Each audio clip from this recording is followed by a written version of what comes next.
Ishvaranam vacha satyam tatheva charatam kvachit tesham yat svavacho yuktam buddhimam samacharet. Translation. One should simply follow the instructions of the Lord and his empowered servants. Their instructions are all good for us, and any intelligent person will perform them as instructed. However, one should guard against trying to imitate their actions. One should not try to drink the ocean of poison in imitation of Lord Shiva. Unquote. We should always consider the position of the Ishvaras, or those who can actually control the movements of the sun and moon, as superior. Without such power, one cannot imitate the Ishvaras, who are super powerful. Lord Shiva drank poison to the extent of swallowing an ocean. But if any common man tries to drink even a fragment of such poison, he will be killed.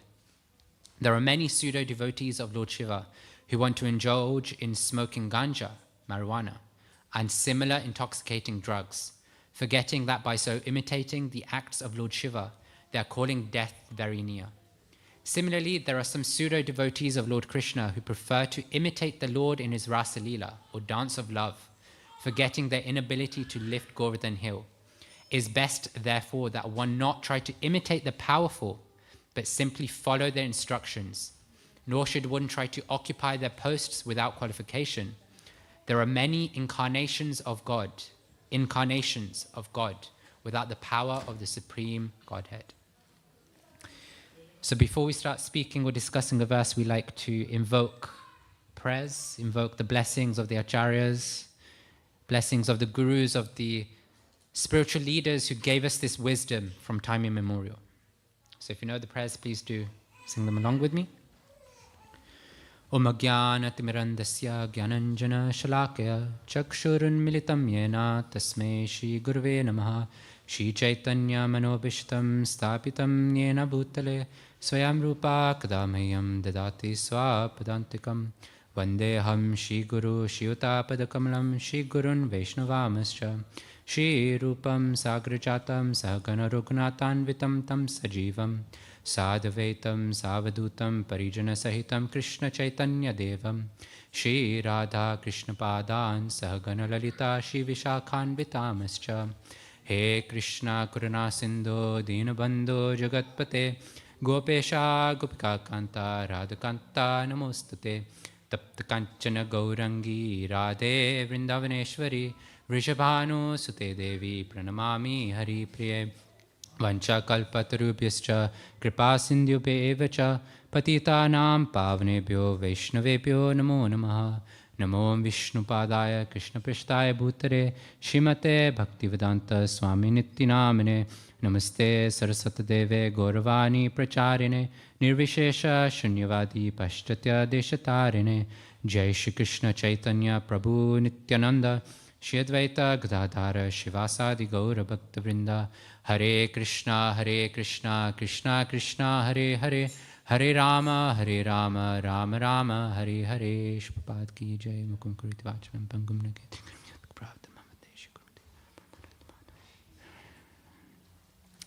Thank you everybody for joining. Thank you to all those who have come to take darshan of the deities. It's a very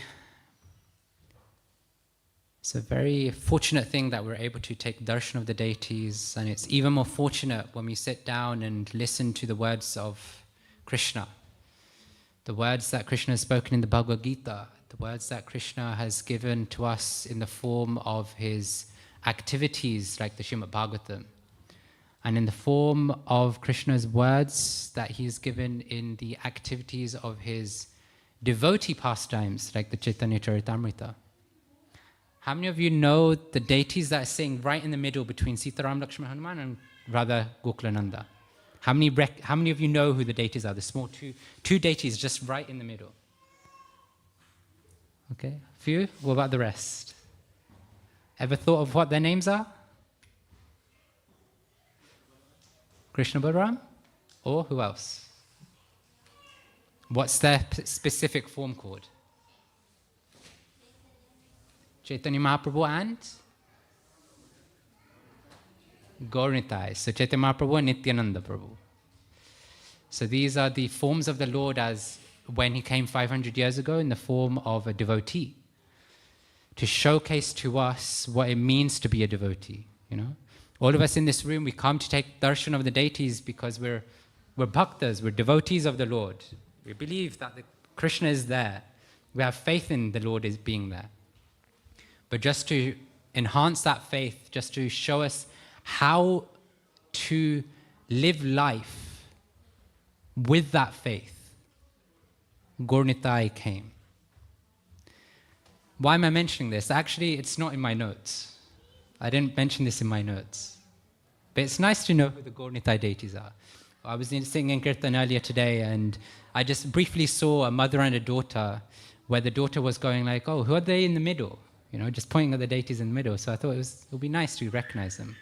But there's a deeper meaning, actually. Because the verse today, if I just read it out, translation, if I did not perform prescribed duties, all these worlds would be put to ruination. I would be the cause of creating unwanted population, and it would thereby destroy the peace of all living beings. Krishna is telling us here that he's performing his prescribed duties because he doesn't want the world to be in ruination. In the same way, Gaur Nitai came to show us how to live our life as a devotee. So how many of us have read the Bhagavad Gita? The same hands, putting the hand up. Couple less, I guess. Couple less. So let's at least start with the basics. Where does the Bhagavad Gita take place?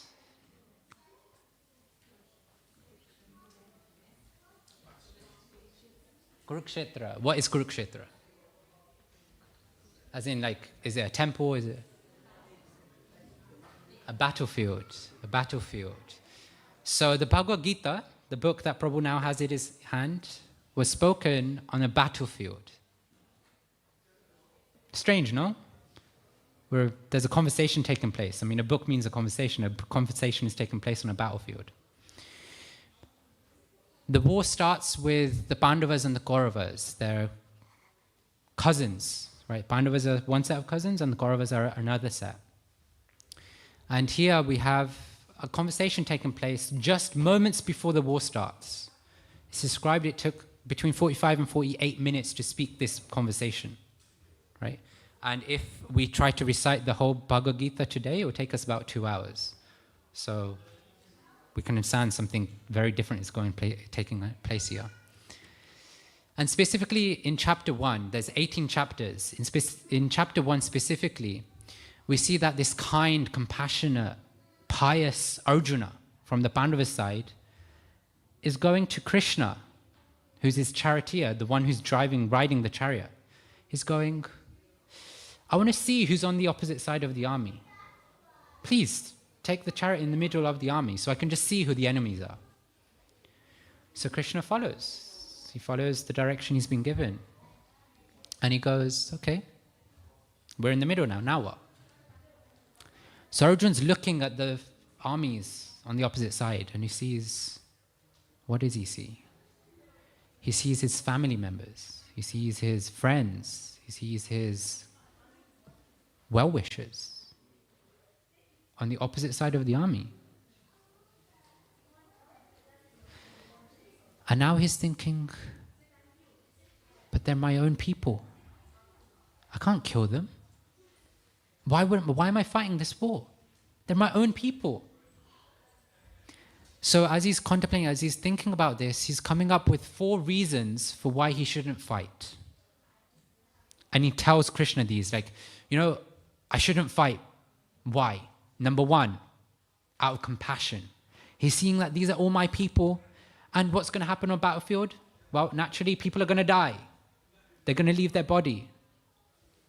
They'll lose their body. So out of compassion for the body, he says, I don't want to fight. Second, he says that even if I fight, even if I win, what am I going to get? When we have victory in the world, think about exams. Your child's come home with an exam, and he's top marks, right? They want to share it. They want to celebrate with the people that they're close to.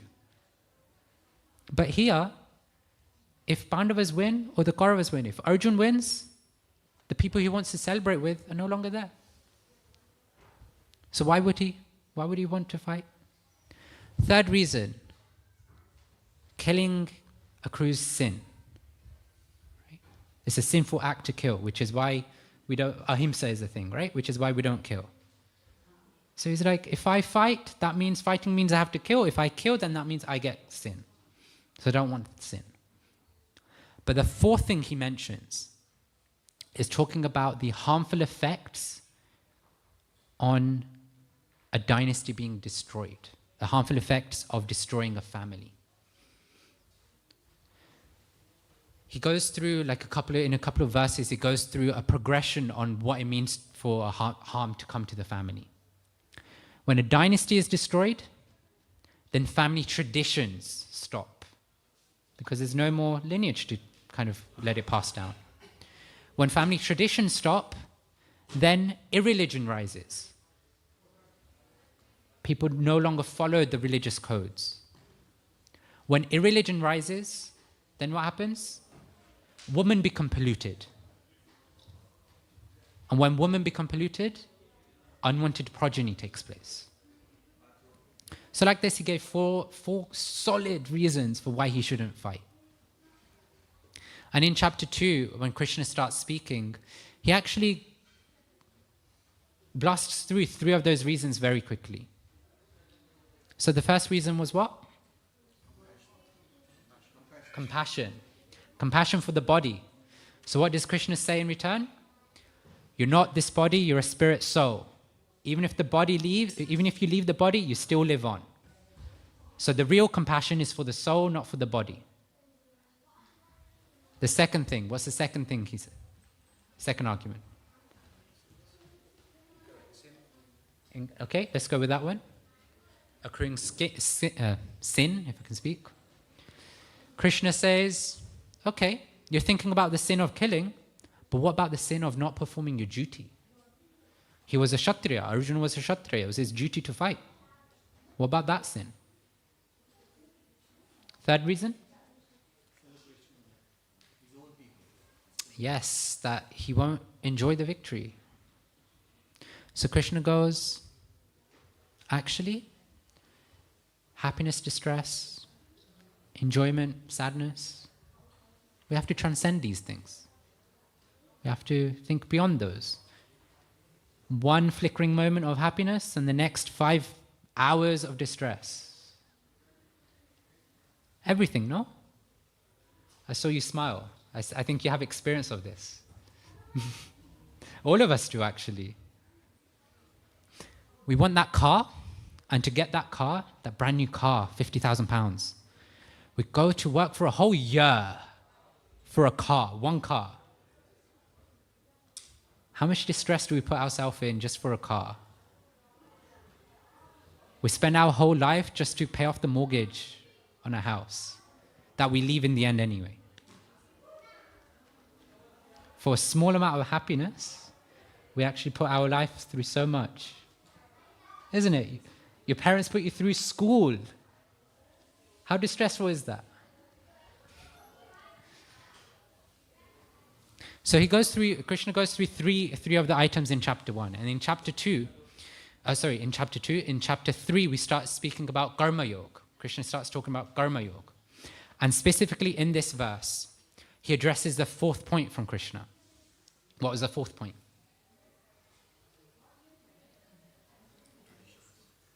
Traditions get destroyed. Right? So in chapter 1, I'll just recite the verse that Arjuna was actually talking about here. It's chapter 1, verse 40. Adharma vipavat Krishna pradushyanti kulastriya strishu dushta suvarshneya jayate varnasankaraha. Translation. When irreligion is prominent in the family, O Krishna, the women of the family become polluted, and from the degradation of womanhood, a descendant of Vrishni, comes unwanted progeny. Unquote. So this is chapter 1, verse 40. So Arjuna's arguing here that if he were to fight the war, and say the Pandavas won the war, the side that Arjuna is on is won the war, what's going to happen? Well, all the Kauravas are going to die. Those in the army are going to die. So if all the men who are fighting in the war are going to die, then what's going to happen to all the family members at home? The women, the children, the elderly, what's going to happen to them? Seeing this, all the miscreants of society, all the people who just have this mentality that, okay, you know, I just want to exploit, I just want to abuse whatever I can. They're going to feel, yes, you know, I can, you know, the husbands aren't at home, the fathers aren't at home, the protectors aren't at home. I can just bash down the door, enter, and do whatever I want. So then the women get polluted. And when the women get polluted, naturally what happens? Unwanted children. It's not that it was a child between a husband and wife. It was somebody who came and just decided to abuse the situation. So that was Arjun's argument. Pretty sound, no? Like, this is why he shouldn't fight. But Krishna actually gives a deeper reason as to why he should fight. And he explains it through this verse. Very subtly, he explains it through this verse. He goes that actually the reason for this unwanted progeny, the reason for all this unwanted children, is not because you're going to fight. It's actually because you wouldn't be doing your duty. Everybody has a duty to perform. And Krishna is saying that even I have to perform a duty, otherwise unwanted progeny will take place. And what was Krishna's duty in that moment? Krishna was a Kshatriya. Kshatriya means a warrior. We can break down the word Kshatriya. Kshatriya comes from two root words, Shat and Trayate. Does anybody know Sanskrit? What do you think Shat means? Truth? Fight for the truth, okay. War? Okay, good try, good try. She was actually closer, actually. Shat means injury. Injury. And Trayate means to save one from. So Kshatriya, when you put them together, means to save others from injury, or to save other living entities. So a Kshatriya, which is why we translate Kshatriya as warrior, because a warrior's duty is to protect, right? So a Kshatriya's duty is to protect the citizens. And the citizens aren't just the people of society, they're also the animals, the trees, the birds, all the living entities of society. So if Arjun didn't perform his Kshatriya duty, then by default, the Kauravas would have won. But the Kauravas were also Kshatriyas. But the difference was that the Kauravas were corrupt Kshatriyas. Right? Those of us who know the Mahabharata war, maybe we've seen it on TV, we understand that the Kauravas were corrupt. And what does that mean for society? Like, well, how does a corrupt leader of society introduce unwanted progeny?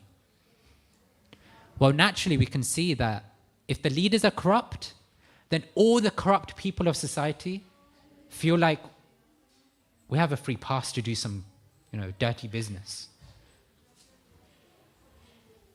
The leaders are corrupt, so why do the citizens care to be pious? Why do the citizens care to follow any form of duty? So Krishna is explaining to Arjuna here that actually, if you fight because you're a pious Kshatriya, because you stand for principles, you actually have an opportunity to make sure you save the world. Shri Shri Radha Gokulananda, Shri Shri Sitaram Lakshmana Hanuman, Shri Shri Gaurnitai Ki Jai. And so if Arjuna fights, then what's going to happen to all the miscreants? They're going to feel like, oh, our king, our rulers are very pious. They'll actually punish us if we do something wrong. But if the kings themselves are corrupt, then They might punish, they might not. And even if they punish, then what they're going to do? Because they themselves are corrupt. They themselves are doing all the bad things. So they're not going to care so much. So Krishna here is saying that I have to perform my duties for society to work properly. So subtly he's giving Arjuna the hint that even you have to perform your duty properly. Otherwise you will be the cause of unwanted progeny, of ruining the peace and prosperity in the world. But hang on a minute. We just glorify the deities because the curtain's shut. And we call the deities the supreme God. We call them God, Bhagwan. And yet, he has to perform duties? Can you explain how God has to perform duties? Wild guess.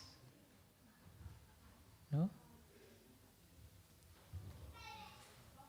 So God just said in verse 24 of chapter 3 of the Bhagavad Gita, if I, Krishna, did not perform prescribed duties, all these worlds would be put to ruination. I would be the cause of creating unwanted population and would thereby destroy the peace of all living beings. How does God have to perform duties? I mean, he can just click his finger and it'll be like, everything's fine. He doesn't even have to click. He can just be like, okay, everybody's peaceful. Peace would happen, no?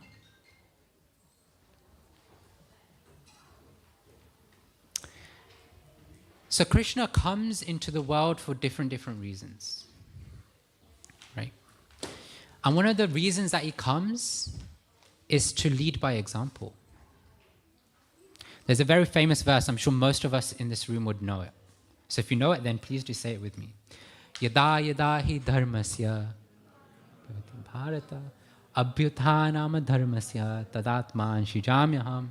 I can see there's a lot of people in this room who have watched the Mahabharata series. What does that verse mean? So we know the verse, but what does it mean? Sorry.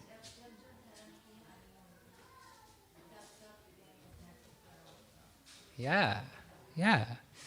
So whenever and wherever there is a decline in religious principles, or an increase in irreligious principles, I myself will appear. Krishna is saying this, that whenever there is a decline in religious principles or a rise in irreligious principles, Krishna appears. So that's one of the reasons why he appears. To establish the rules and regulations, to establish the codes and conduct of dharma, of religion, of duty.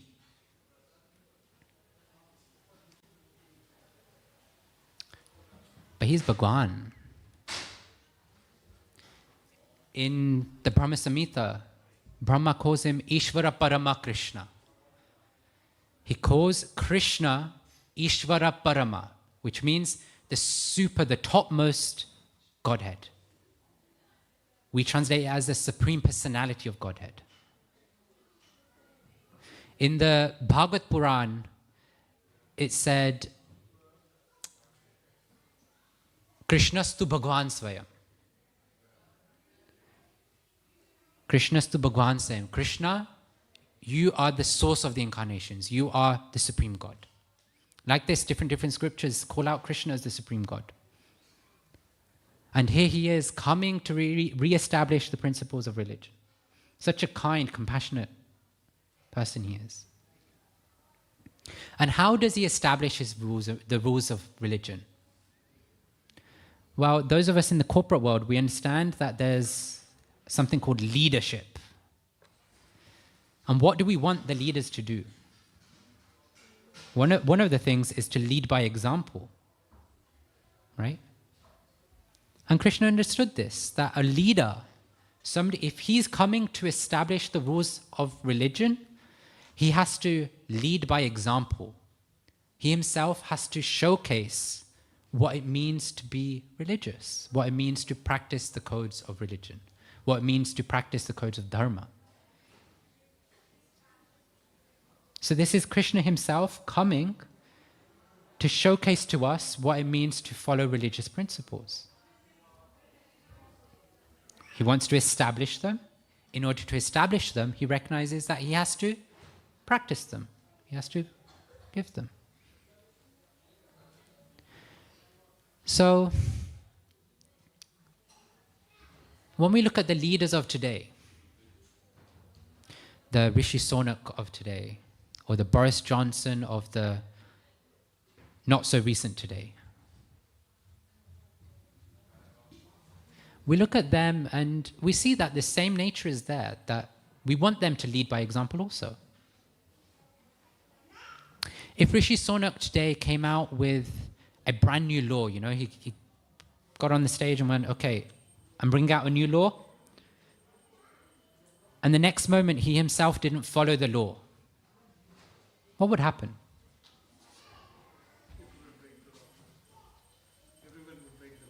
Everyone would break the law. We'd call him out, like, you create the law and you yourself aren't following the law. Paparazzi, media, everybody would be right there. I mean, we can see the Boris Johnson example, right? From the COVID-19 regulations. Gatherings. He himself was having a party. But there were so many people in the party. Why were we focused on Boris Johnson? Why was the media only ever focused on Boris Johnson? Every headline was related to Boris Johnson.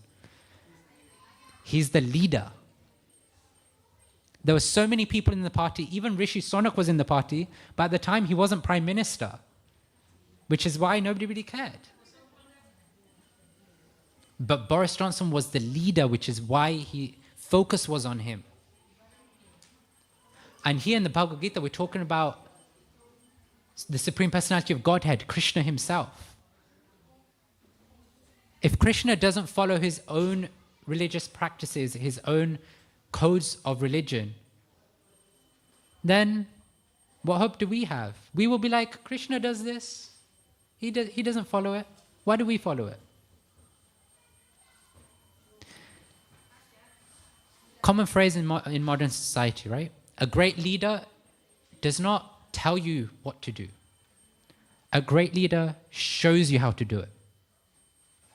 Because they show you the character, the actual practice. And they lead by that example. So Krishna came to re-establish the codes of religion. And in order to do that, he wanted to set an example. He had to set an example.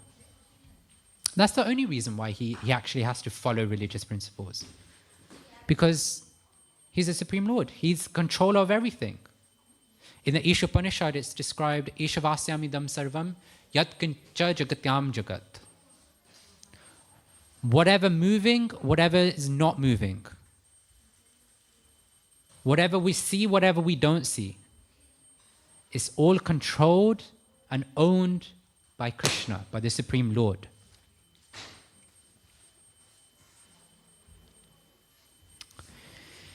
So when we look at our lives as devotees, as followers of bhaktas, as those who have come to the temple, even if it's just because we want to have deity darshan, maybe we're not so interested in the talk, but we're like, okay, we're early now, 15 minutes early for the arti, so let me just listen to what this speaker has to say.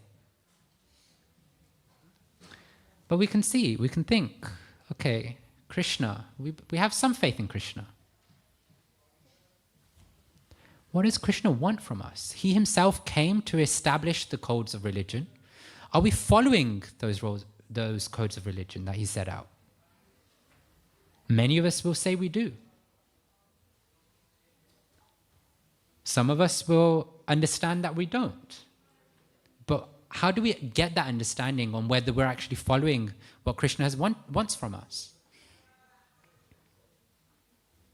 Well, if you have a spouse, if you have a parent, how do you know what they want? You ask them. Nowadays, we all have this special device called a phone. We don't go to our spouse anymore. I mean, I wouldn't even be surprised if this happens whilst you're inside the same house, where you're like, one person's in one room, the other person's in another room. It's like, what do you want for dinner? Instead of just speaking, you just, what do you want for dinner? I hope that doesn't happen to anybody in the room, but I foresee that happening for us. Right? We'd be asking him, we'd go, okay, like, tell us, what do you want? You know? We can come here in front of the deities and be like, yes, I'm doing everything that you want. Now give me that bank balance, give me that Mercedes car, that Tesla car, give me that house that I just saw whilst I was coming here. I mean, it looked very beautiful. It was like probably a 5-bedroom, with gates and everything. And, I'm sure the residents have like chauffeurs and everything, I'll probably be thinking that like on the way here. On the way back, we'll be like, yes, Krishna, I'm doing everything for you. Whilst the eye is over there. The mind is over there. But Krishna gives us his literatures that set the example for us on how he wants us to live. The Bhagavad Gita, which are the words of Krishna. The Srimad Bhagavatam, which are the activities of Krishna. And the Chaitanya Charitamrita, which is the heart of Krishna. So Krishna has given us many of these books. But how many of us can read and understand these books? I'm sitting here speaking not because I understand the scriptures, but because by the mercy of the person at the back of the room, Srila Prabhupada, we've had the opportunity, we've had the mercy and the favor where those who are connected with Krishna, it's called a parampara. Those who are connected to Krishna have given us this wisdom in literature formats with their commentaries, with their understanding, with their presentation and their experience with Krishna. So that's one thing. We have, like I was mentioning, we read the translation, but we also read the purports. Because the purports give us the deeper meaning behind what Krishna is saying in the translation. If you imagine there's 3 people. There's you, there's your friend, and there's a total stranger. Imagine 3 people, you, your friend, and a total stranger. And let's say you wrote a book. If you gave that book to your friend and to the stranger, they read the same words, the exact same words, right? Because the book's exactly the same. But who do you feel is going to understand the words of the book better? The stranger or the friend? Who's going to understand the words of the book better? If you wrote the book, who's going to understand the words of the book better? Your friend or a stranger? Friend. Why? Because they know you. So we can read the Bhagavad Gita, we can read these scriptures and be like,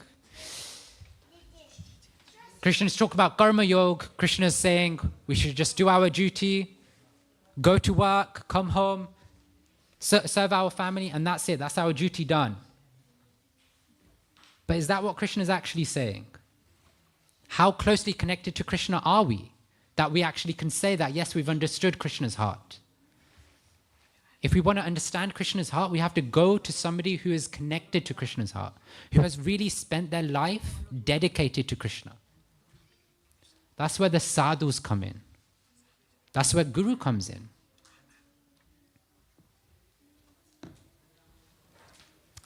The sadhus are often in saffron, right? They're often renounced, sannyasis. If I go to a sadhu, he's going to tell me to give up my family, my small 5-year-old kid, I'm going to give him up. I can't go to a sadhu. Because there's just one thing he's going to say. He's going to say, give up family life. But is that what the sadhus actually say? In my experience, the sadhus live their life in such a way that they set an example for how we should live. But the instructions they give us is according to our time, our place, and our circumstance. It's according to our situation in life that they give us advice on how we can progress in our duties, how we can progress in understanding Krishna's heart better. That's actually the sadhu's duty. A sannyasi's duty, just how we were talking about a kshatriya's duty, a sannyasi's duty is to spread the glories of the Lord in such a way that it attracts the heart of every living entity to do something, to take an extra step. All of us have come here to the temple for the arti at 7 o'clock in 10 minutes. But is spiritual life just about attending the arti and then going home until next week? Spiritual life is meant to be integrated in everything we do. I sit here not as a brahmachari, I don't sit here as a sannyasi at all. I sit here as just one of you guys who lives outside the temple, who has financial commitments for family, for house, etc., who goes to work, and who's progressing in that part of my life also. But the question is, how much do we want to progress in spiritual life? How much do we actually just come to the temple, to Krishna, and say, you know, whenever the devotees speak to us, it's like, I'm a devotee, I come to the temple, you know, at home I have an altar, I offer arti every day. I'm always thinking Krishna, Krishna, Krishna in my head. But then when calamity comes, I don't know what to do. The tears start rolling. I don't know what I'm going through. What's my situation? What wrong did I do? What wrong did you do? But we see somebody like Prabhupada. He was residing in Vrindavan. I don't know how many of you know the story or the backstory of Prabhupada. But for many years, so he had a family, he has 4 kids, or had 4 kids. He was a family person, he was in the pharmaceutical industry, he had his own business. And then as he progressed in life, because he was following the rules and regulations properly, he took sannyas. And when he took sannyas, he was residing in Vrindavan. Vrindavan is the place where Krishna performed his pastimes, right? I'm sure most of us know Vrindavan. He was living there for years, peacefully. Every day he would wake up and go to all the temples that he wanted to go to. Every day he would wake up, go to the temples, come home, cook a nice meal for himself, read the literatures, and spend time with the devotees, just happy and blissful. But at the age of 69, now those of us who are around that age can probably feel the back aching. At the age of 69, he decided, I'm going to go to America. I'm going to go to the Western world. At 69, not to sightsee. Nowadays, we can get on a plane and get to New York in 8 hours.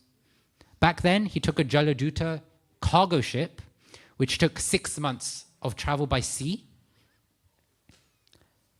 And he was 69 years old, and he had 2 heart attacks. And he was pure vegetarian, going to a country where he didn't know if he would get vegetarian food. He knew nobody there, and he took, I don't know how much, it was like a few rupees, if that, with him. Now, those of you who are a bit of have an accountancy sort of thing, you're thinking, okay, 100 rupees is 1 pound. 1 pound is, I don't know how many dollars it is. I forget which round it is, but either $1.50 or something like that. How did he survive on a couple of rupees? That would never work. That's less than a cent, probably.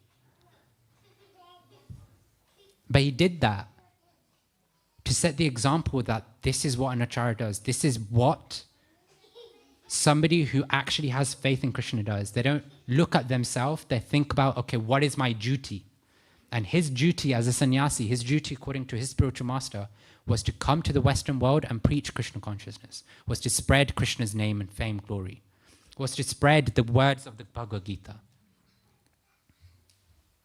So if we go to a sadhu like Prabhupada, if we go to an acharya like Prabhupada, then is he telling us that you also should give up family life, go to Vrindavan for 10 years, and then preach? No. When we talk about following or going to sadhus or following the acharyas, it's not that we replicate what they do. It's not that we imitate what they do. It's not that we see their life and go, okay, next moment I have to live that same life. What we have to do is follow their instructions. Srila Prabhupada gave us a very simple program. Slowly but surely come to a more humane form of life. Come to a civilized human society. What does that mean? It means following 4 regulated principles at the bare minimum. And these are very difficult for today's standards, by the way. No meat eating, no intoxication, no illicit sex, and no gambling. He made hippies follow those. Hippies are those who are fully indulging in those activities. Hippies are those that you would see on the streets and be like, peace, man, and they'd be freely drinking cannabis, smoking ganja, everything. LSD, everything. You name whatever drug you want, they'd have somebody to go to get that drug. You name whichever other hippie of the opposite gender, they've probably enjoyed the night with them. Like this, all these hippies, which are like coming from that sort of place, Prabhupada managed to make them into devotees. A lot of the leaders of ISKCON today are those very hippies. Are they following eat meat every day, have sex every day with every person that they see, drink, take drugs, gamble all the time? No. Through Prabhupada, they transform their lives through the Bhagavad Gita. And that's what the Bhagavad Gita is. It's not a religious book. Apologies to those who are in this room because we're thinking, oh, Bhagavad Gita, Krishna, deities, Hinduism. The Bhagavad Gita is a transformational book. A Bhagavad Gita is a book that connects us to a deeper reality so that we learn how to live our life in this world. So many qualities are there in the Bhagavad Gita, but we have to be intelligent to tap into it. And that intelligence means that we realize there are all these sadhus around, there are all these acharyas around who have dedicated their life to practicing and living by the scriptures. And we should take their example and go, okay, they're living a blissful life. They're living a happy life. They don't necessarily even have the car, the 4-bedroom apartment. How are they happy even among distress? And just as an example, my spiritual master, he left his body a couple of months ago, but he had cancer. Now, those of us thinking about cancer, who know cancer, we're like, wow, such a bad thing, such a terrible thing. You must be going through so much suffering, so much pain. But he showed by example that actually life is much deeper than the body. When I was talking earlier about transcending happiness and distress, he showed by example what it means to transcend that. Up until the very last days, he would be sitting on a Vyasasan, preaching to a full audience. I'm sitting here with full health. If I was sick, I'd probably be asking somebody else to sit here. But that is the caliber of those who follow the scriptures. Now imagine when we're sick, how much pain do we go through? Do we want to go through the pain, or do one want to see these examples and think, intelligence would say, how are they going through so much pain in their body but still transcending all of that so much? How is it that they've completely forgotten that they have an old 70-year-old body traveling on a cargo ship for 6 months? How have they transcended? What is it that they're doing? What is it that's in their life that they're transcending all of this? And that is, they themselves are great leaders because they're following what the other leaders have given them, what the other leaders have told them to do. They're following the instructions of their guru. of the sadhus. And all Krishna is saying here is, and all Prabhupada's saying in the purport is, there's our examples, there's all the great personalities, Krishna, Prabhupada, so many sadhus around, so many acharyas, both currently in their body and also those who have left their bodies. But we should go to them and take their instructions. Oftentimes when we think of Krishna, we'll think, okay, yes, Ras Leela. Krishna has 3-4 girlfriends, hundreds of girlfriends, me 3-4 girlfriends. And the society goes, Krishna kare to Ras Leela, hum kare to karakter Leela. That's the mentality people have. But Krishna also lifted the Govardhan hill with a pinky finger on his left hand for 7 days, 7 nights. Prabhu, please try and pick that book up for 7 hours with one hand.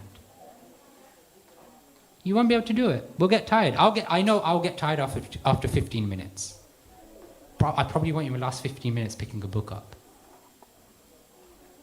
But we look at Krishna and go, oh, Ras Leela, I can have many girlfriends. Or people look at Shiva and go, oh, he drank cannabis, he had marijuana, we can too. Shiva followers say this often. But actually, Shiva also drank the poison. So why not drink the poison?